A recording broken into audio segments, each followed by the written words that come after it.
Blockbuster movies देखने के लिए सब्सक्राइब करें एन स्टूडियोज और बेल आइकॉन दबाएं। बहुत खूब योर ऑनर।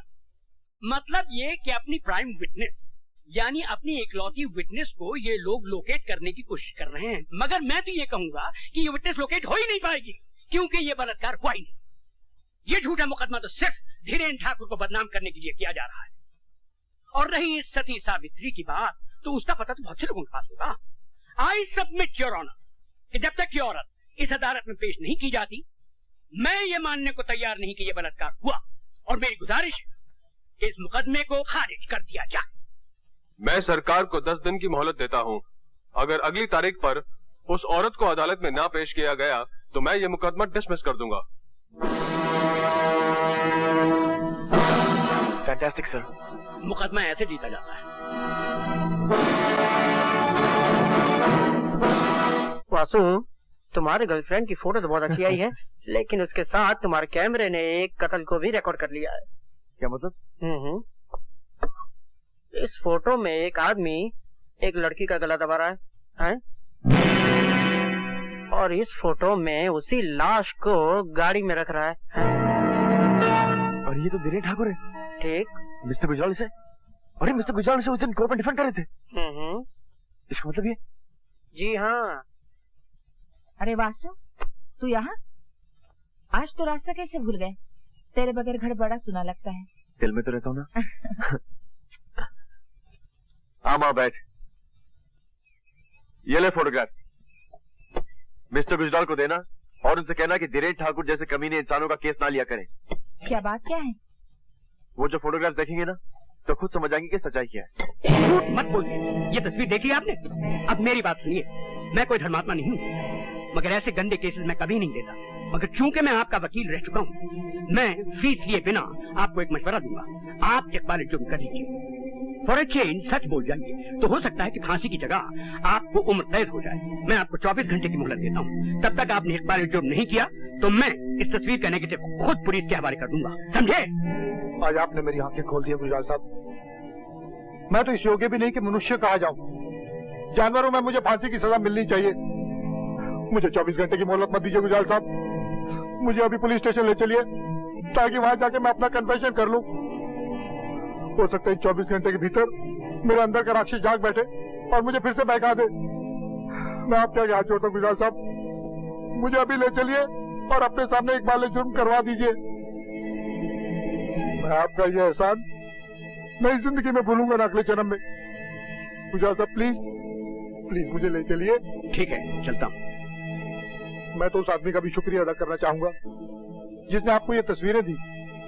कौन है वो देवता? Vasudev. Hello hello Mrs Gujral, मैं धीरेन्द्र ठाकुर बोल रहा हूँ। आपके पति परमेश्वर इस वक्त मेरे कब्जे में है और मेरे कुछ नेगेटिव आपके चहेते बेटे वासुदेव गुजराल के पास है। अगर आप अपने पति की खैरियत चाहती हैं तो वो नेगेटिव्स अपने बेटे के हाथ मुकेश मिल भेज दीजिए, समझी? हाँ, एक बात और सुनिए, पुलिस को इन्फॉर्म करने की बेवकूफी मत कीजिएगा। हो सकता है कि मुझे जेल हो जाए, हो सकता है कि मुझे फांसी भी हो जाए। मैं आपके हाथ सिर्फ आपके पति की लाश आएगी।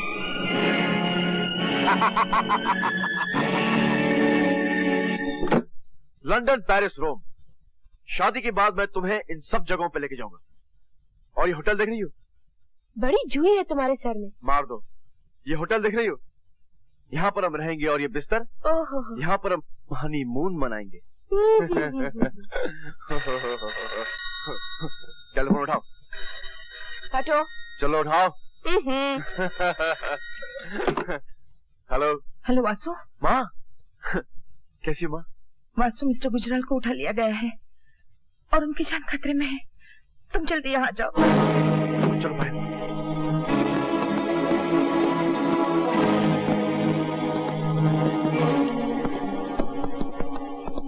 मिस्टर गुजराल किडनैप हो गए? हाँ। मगर क्यों?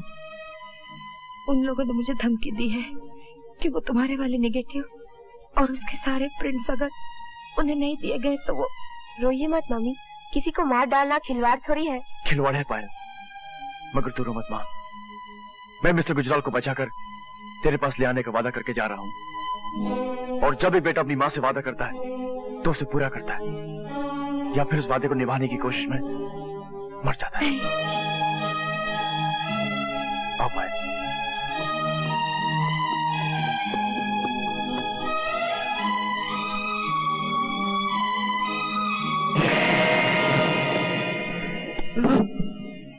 अगर वासु 5 मिनट के अंदर अंदर नहीं आया तो क्या हो जाएगा? नेगेटिव्स लाओ।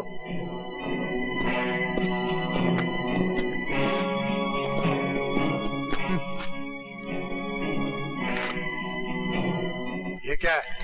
इस कागज से अपना काला मुंह साफ कर।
यशोदा, डॉक्टर ने आराम करने के लिए कहा है।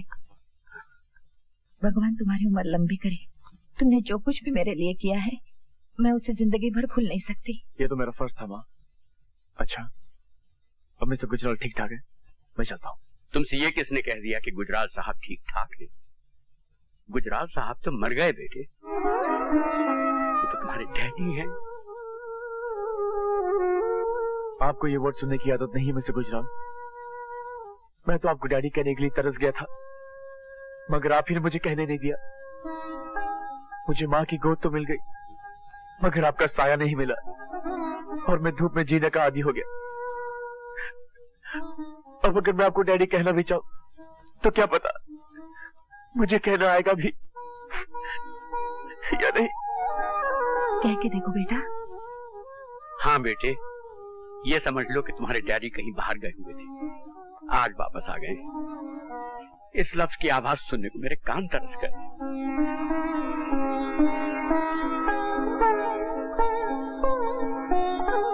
ठीक है बेटे, ये सेल्फ सेंटर्ड बुढ़ा इसी लायक है। दे दो तुम मुझे सजा, जो चाहे दे दो सजा। डैडी,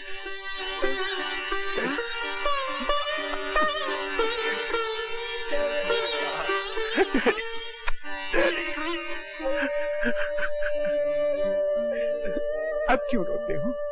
अभी तक तुम एक अधूरे खानदान के अधूरे बेटे थे। माँ थी मगर बाप नहीं था, आज तो बाप भी मिल गया। नहीं, मैं अब भी अधूरा हूँ। आप तो मिल गए,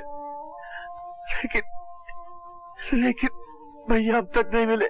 मिल जाएंगे बेटे, मिल जाएंगे। जैसे तुम्हें तुम्हारे डैडी मिल गए वैसे तुम्हारे भैया भी मिल जाएंगे और हमारा खानदान पूरा हो जाएगा। रो मत। अच्छा ये बताओ कि ये फूल जैसी लड़की कौन है? ये पायल है।